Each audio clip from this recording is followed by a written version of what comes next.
Le Maroc, d'abord emballant contre le Canada, 2-1, avant de finir fébrilement, a décroché jeudi pour la deuxième fois de son histoire un ticket en un huitième de finale, prenant même la première place du groupe F du mondial 2-0-2-2 qui l'achève invaincu.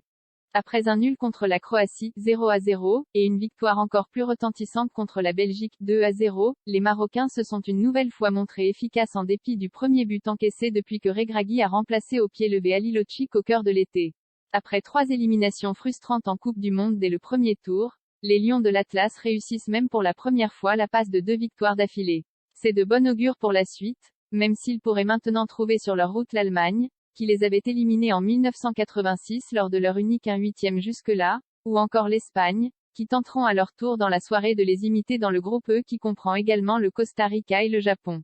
Face à un Canada aussi naïf qu'imprécis techniquement en dépit d'un jeu direct ambitieux, les Marocains se sont montrés expéditifs, ouvrant la marque dès la 4e minute après une bourde de Borjan dont la sortie loin de son but a été sanctionnée par une frappe lointaine de Ziyech. Rapidement, Hakimi a ensuite offert la balle du Bréac à En-Nesyri, 23, permettant ainsi à l'équipe de se reposer encore plus sur un jeu privilégiant la circulation du ballon dans l'entrejeu. Un peu endormi par cette entame facile, le Maroc a toutefois imperceptiblement relâché son étreinte.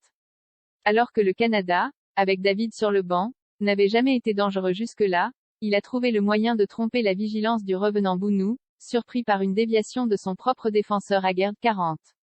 En deuxième période, alors que les Canucks avaient haussé leur niveau, c'est Hutchinson, 71, qui a trouvé la barre de Marocains peut-être devenus avares de leurs efforts ou simplement fatigués.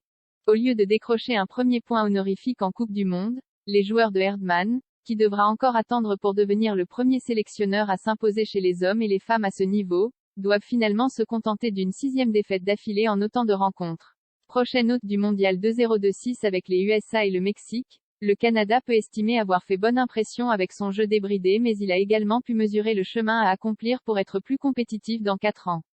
En parallèle, la Belgique, 3e du mondial 2018, a quitté la Coupe du Monde dès le premier tour jeudi à Doha après avoir buté sur la Croatie, 0-0, malgré 3 énormes occasions de Lukaku en fin de match. Luka Modric et ses équipiers, finalistes malheureux de l'édition précédente, poursuivent l'aventure.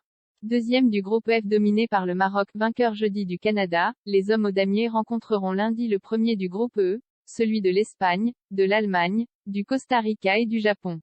La déception doit être immense pour la génération dite dorée des Courtois, Hazard, entré seulement en toute fin de match, et autres De Bruyne qui abattait peut-être sa dernière carte dans un grand tournoi cet automne au Qatar. Pour certains joueurs belges, largement trentenaires, à l'image des défenseurs Jean Vertonghen et Toby Alderweireld, cette rencontre a donc eu les allures d'un jubilé. Victorieux mais laborieux face au Canada, 1-0, avant de couler face au Maroc, 0-2, les Diables Rouges, qui devaient s'imposer jeudi pour poursuivre l'aventure, ont été incapables de marquer.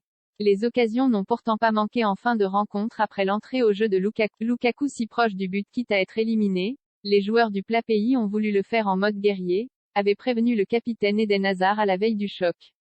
Le sélectionneur espagnol de la Belgique a d'ailleurs joué son va-tout en surprenant dès l'avant-match avec 4 changements par rapport à l'équipe qui avait pris l'eau, 0-2, 4 jours plus tôt face au Maroc. Plutôt que de s'en remettre au hasard, en laissant les frères Eden et Torgan sur le banc, Roberto Martinez a préféré occuper les flancs avec Yannick Carrasco et Dries Mertens. Et aux avant-postes, Romelu Lukaku, convalescent, n'étant toujours pas apte à débuter un match, c'est Leandro Trossard qui a été chargé d'évoluer en faux neuf. En alignant 3 flèches aux avant-postes, Martinez pensait bien surprendre. Mais ce sont les Croates qui se sont créé la première occasion dès la 10e seconde sur un tir mal cadré d'Ivan Perisic. Les Belges ont connu une autre grosse frayeur dès la 16e minute, quand un penalty sifflé pour une faute de Carrasco a finalement été annulé à la suite d'un hors-jeu de Kramaric repéré par le VAR.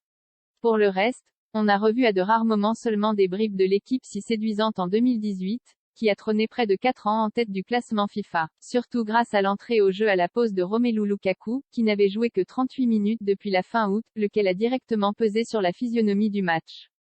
Le meilleur buteur de l'histoire de la sélection, 65 buts, s'est créé une première occasion, de la tête, 3 minutes après sa montée au jeu avant de servir de point d'appui très précieux aux joueurs de la deuxième ligne, puis de trouver le poteau du but de Dominik Livakovic à l'heure de jeu.